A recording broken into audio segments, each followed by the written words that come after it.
Welcome to the Driven Moms Answering Adversity interview series, stories of success through setbacks from Mom Elevated. Together, we can shine a light on how normal challenges and struggles are, along with how we can overcome and rise above them. And today we have Angie to share her story with us, so I'm excited to hear a little bit more. If you want to go ahead and get us started, just take it away and tell us a little bit about your story. Thank you, Jess. Thank you so much. Yes, I'm Angie Mays and I'm a mindset coach for exhausted mums. I came about this working in this area because that was me.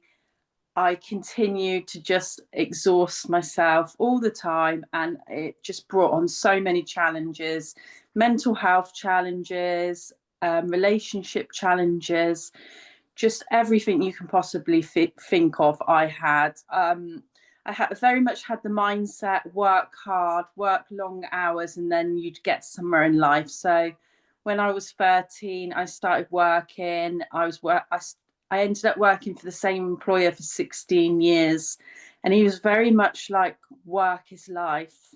So having not having a life outside of work would have been perfect for him, but of course I wanted a life. But it was hard because I'd grown up with my mum being a single mum, working hard for us girls. We always went to work for us. So I saw that side on one hand, and then on the other side, my first boss, he didn't have a social life. He was working all the time. So it soon became apparent that that's the way I was going, and I'd end up working like 6 days a week, double shifts, having no life, and it was so unhealthy.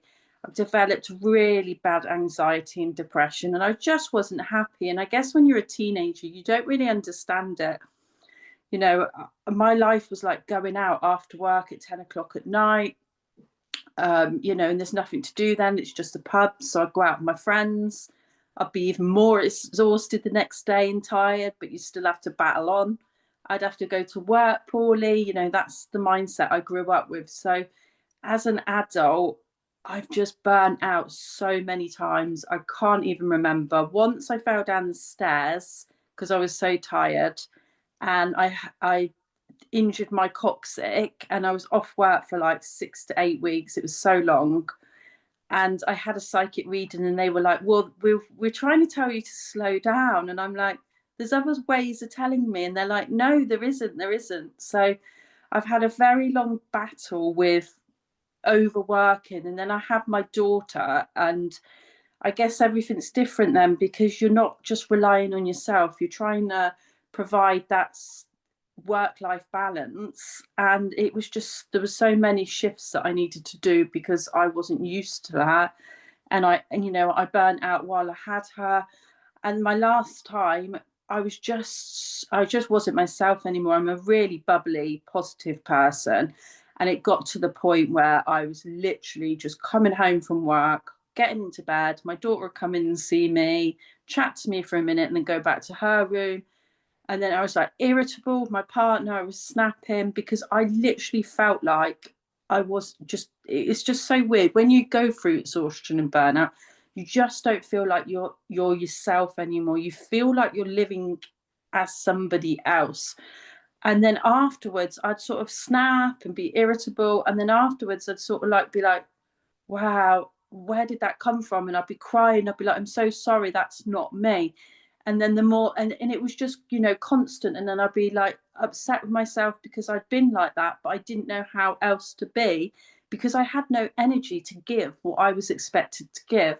So then I'd start ordering takeaways after work. So it was just a vicious cycle, really. But I think the worst was, just the physical pain I was in. Like my back was killing, my legs were killing.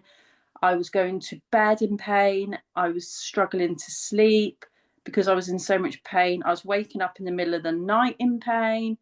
And then in the next day, I'm waking up still exhausted, stretched too thin, crying on my way to work. It was just like a cycle. And I hadn't really had like a good family dynamics with a loving, supportive partner. So this time around, like, I'd had toxic relationships because I'd always, put people first and whatever. So I think this is what changed it the last time, was knowing that I had too much to lose to stop choosing other things over myself. So it really opened my eyes. So I was like, look, I have everything I want and I'm just not there. I'm not physically there anymore. It's just, I didn't have anything to give anymore. So I just handed in my notice for both jobs and just took some time out. And I had to then heal by having massages, giving myself the love, time, and support I needed. So it's really important to me to provide mums with that support, because I know what it's like to go through that. But when you do start to get the support you need, you realize all the things that you were doing wrong. Like you're basically saying yes to everybody apart from yourself. So my youfirst method is just like, it's from my heart, because I truly believe that if you don't put yourself first, then you can't have a life that is, aligned to you.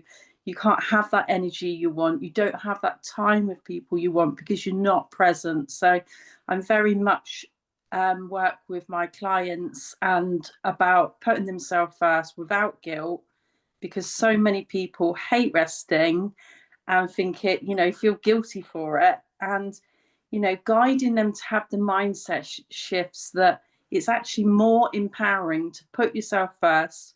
Then you have more energy for others and you're able to be present. You're able to say yes to the things you want rather than saying yes to everything. So, yeah, there's just like a big connection with it all. And once you start putting yourself first, it just shows in every area of your life. So yeah, it's like I feel like I've had a big awakening and I'm like, wow, what was I doing?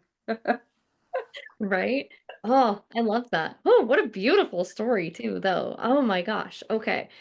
So many questions that I have. I think to start, I I just can't like it's so easy for us, and I think we are hardwired to take care of others. And so what do you think it is? Because it's a huge mindset shift, you're right, to go from seeing what we saw growing up of everybody being taken care of other than mom. Mom's not important. And Yeah, not that it wasn't that moms weren't important. It's just like, I think that society also made us feel that that was our purpose. That's what we were to do, is to take care of everybody else.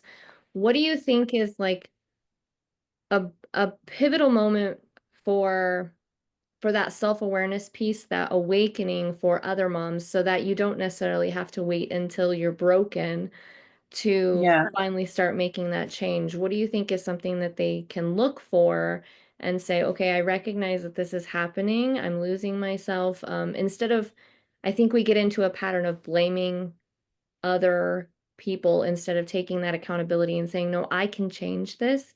I can do something about this, even if it's just a small piece. What is that? What would you say that moment is to kind of look for? I think it's just important what you just said about blaming everybody else as well, because sometimes when we're tired, we're kind of like, oh, it's work, it must be work. And then, you have a bit of time off work and you're still just as tired.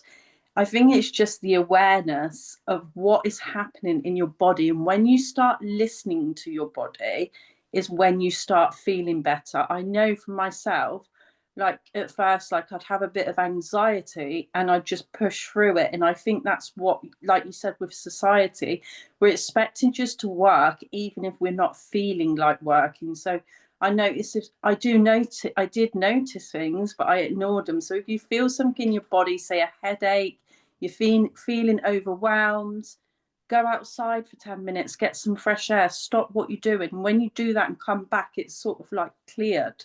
So it's just recognizing what's going on in your body instead of ignoring it all the time. You're tired. Maybe just get yourself a large pint of water. Have you drunk enough? Things like silly like that. We just tend to go and get a couple of paracetamols and take them. We're not thinking about what is actually going on in our brain. And I think with mums in general, and as women, we also tend to think, oh well, I've only done that. But if you think about it, we're carrying so much. We're thinking about getting the kids to school, what time's someone got this appointment, partner's tea on the table at 5. Oh, I've got to go and get the shopping. So actually, there's so much invisible stuff that we don't put on our tick list that we're actually doing. And it's this mental like load in our head that is actually tiring us out as well. So I think it's just important to think, wow, I am actually doing a lot, and being aware and be kind to yourself as well. Like, there's no point saying, oh, I'm a little bit older now, I'm tired, I never used to be like this. I hear that so often. Like, be saying that to yourself is almost like setting yourself up to fail. You have to say to yourself, yeah, right, I get tired a little bit more, I might need a little break in the afternoon, sit down, no phone, nothing, have 20 minutes, cup of tea, have a little, 5 minutes outside, and then start again. It's about working with your body instead of against your body. So I work with people about learning them what's draining their energy, like people and environments and what they're doing. And also it's about, maybe you wake up in the mornings and you've got loads of energy. Just spritz the house for 45 minutes then. And then when you've been to work and you come home, you're too tired to do anything, you're coming home to a tidy house. Or if you wake up tired, leave everything till afterwards. So it's about working with yourself rather than against. And I think what we do is we're kind of like, oh, I need to clean the house today, and we do it whatever we feel like. Or we're pushing against our body all the time. We should know whether we're really tired or whether it's just sat there on the sofa and watched 3 films and we're not stimulated enough. So I think the most important thing is just to listen to your body. And it's what we don't do. We don't listen to our body, and then we're like, oh, and then when it does get too bad and we are off our feet, with exhaustion, we think, oh yeah, I remember that headache, I remember being stressed all the time, I remember anxiety, but we don't listen at the time. So that's why things like journaling is good, because you can write down your thoughts and feelings, and then you're able to process them better rather than suppress them. And you're also able to reflect, oh yeah, I forgot I did that yesterday and that did that to me, maybe I shouldn't have done that. So I think it's, as a mum, we ignore ourselves, like we're not important, we're mum, we're a partner, we're an employee, we're doing all these things that we forget who we truly are. One thing that I think is so important is, if you're going to forget who you are, you're not going to be happy and you're not going to be fulfilled. We are all here for a purpose, and we do need to do something that makes ourselves happy as well. And I find with a lot of my clients that when I say to them, what do you do for yourself that makes you smile, makes you laugh, lights you up, they're like, nothing. And then they wonder why they're exhausted and unhappy. So it's so many different mind shifts that is just all put in one. But as a parent, people get mum guilt and perfectionism and all these things, and they don't think they deserve like time on their own or time to even think. And it's just so important that once they start putting themselves first, they realize the benefits. It's a bit like that, the scenario, if you're pouring water in a cup and it's already full and it's overflowing, it's got nowhere to go. And that's why we get so overwhelmed, because our brains are like a computer tab. They've got all these like tabs open, and then it just gets too much for us. And then, we have that overwhelmed feeling, and we're like, why is this happening? Well, your brain can't cope with what's going on. You need to go outside, let it all float out and then come back to it afterwards. Love that. I love that you mentioned 10 minutes or 5 minutes here and there. Like I know for me, when I first started creating space and realizing that it was okay to take some time for myself, that it didn't have to take a long time. Five No. minutes here, 10 minutes there. When I first started I did a meditation challenge because I knew that was going to be really hard for me. I have a hard time just sitting still. Yeah. So the first time they were like, sit for a minute. 30 seconds is how long I don't even know if it was 30 seconds. It might have been shorter than that I was like, maybe I can just, nope, that's not the purpose of what I'm doing here. Like, a minute is a long time if you're intentionally using that time to just be. And so I think just starting small is a really important aspect of that. And I think it's vital to have somebody like a mindset coach or someone that you can talk to about it to keep you accountable to create those connections that you forget about. Like you said, journaling, writing it down, because I think we tend to not connect what is going on with us to something that has occurred because so much is going on all the time. So when you do have that piece and you have somebody looking at it to help you create those connections and say, "Oh yeah, this is probably what's causing this. This is probably what I need to change a little bit and shift." Because it's so easy to just, justify it away or just push it aside for now because it takes a minute to connect those pieces. Yeah, 100%. I get overwhelmed nearly every day. There's a lot of the time I get overwhelmed, but I might get a shower, might just make a cup of tea, sit outside for 5 minutes because I know when I finish that cup of tea, I can go back in and back to the computer. So I think what's really important is to remember you're not alone. Everybody gets overwhelmed. Everybody has these things, and it's okay. you know Yes. Yesterday I was speaking to someone that was like, oh, I'm emotional, and all this, and I'm like, that is okay to be emotional. Like, they felt like it was something wrong with them, and I'm like, all these things we're allowed to feel. It's just finding what works for you on how to manage it successfully, and once you do, life is so much easier. Right, absolutely.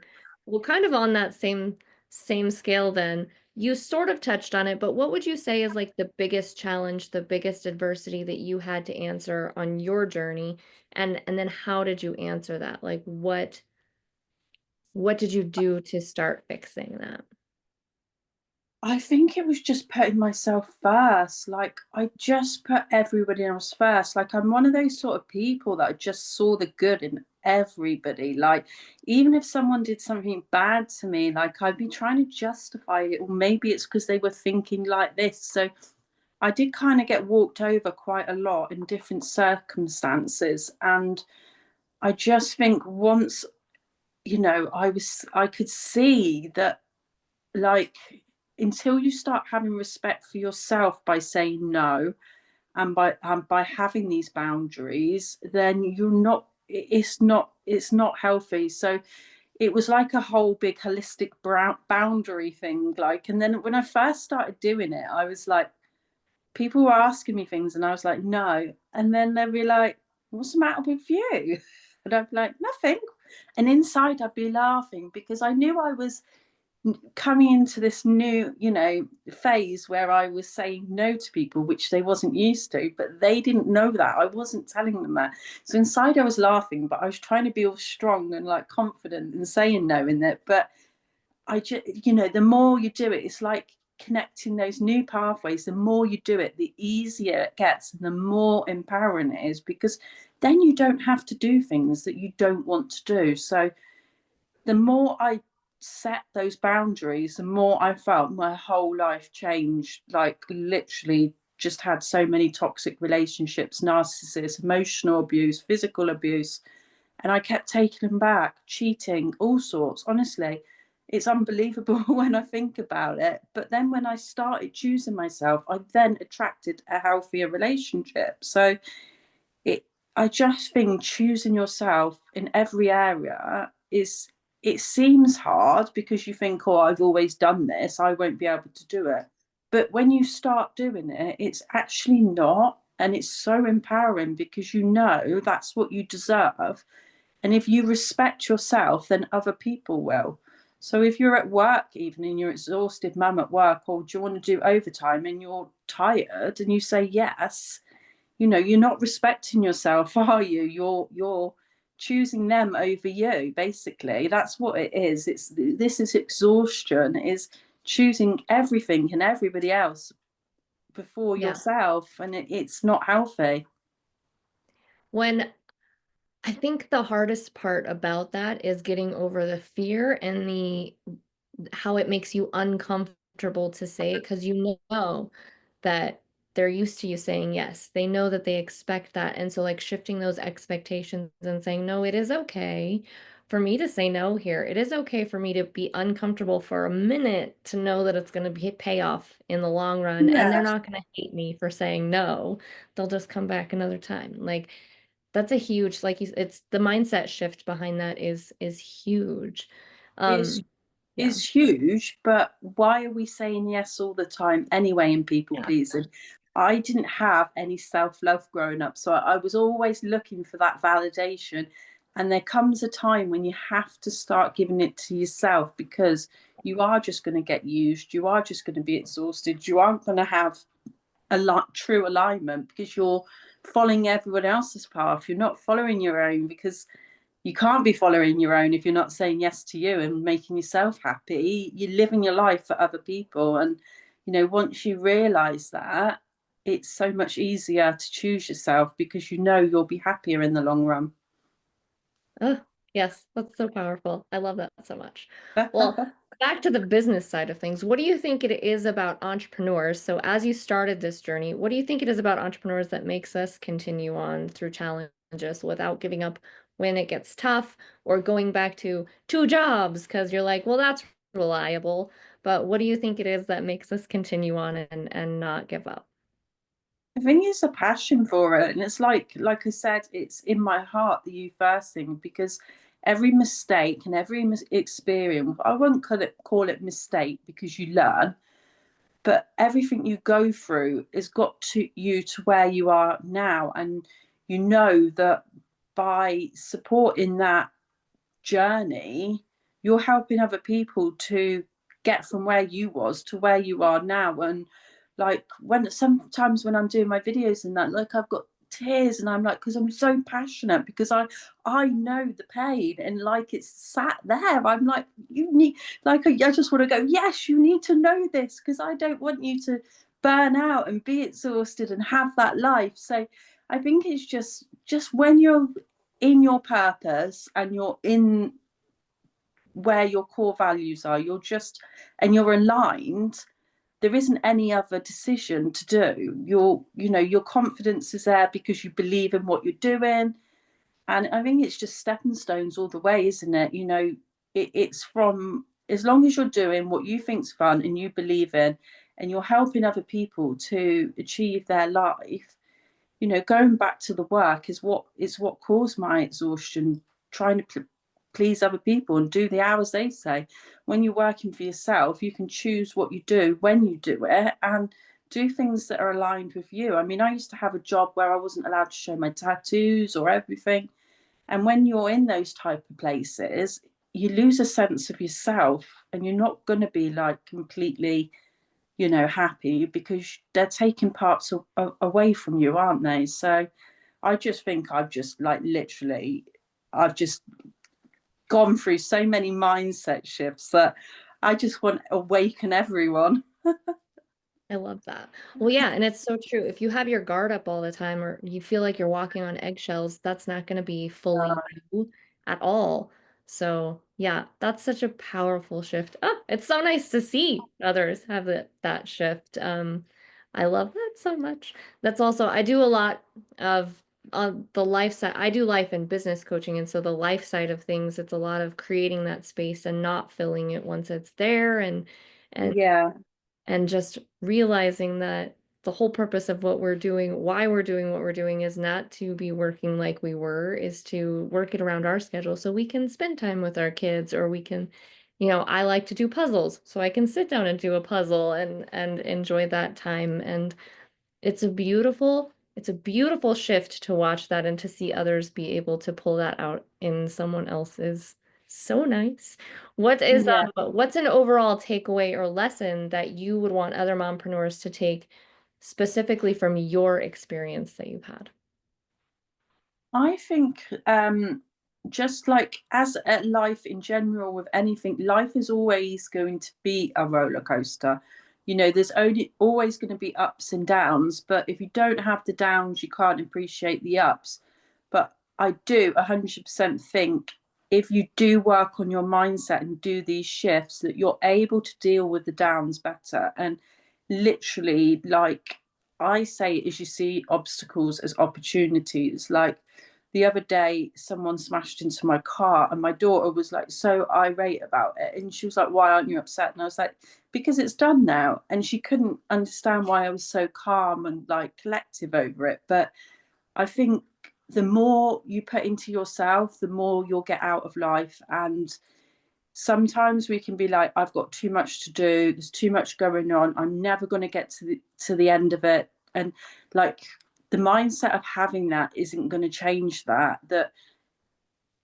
I've still got just as much to do now as I've ever had, but my anxiety has been through the roof with that, and I haven't been able to manage it. Been crying and shouting and irritable, but I'm still doing the same now, but I'm doing it in a different way.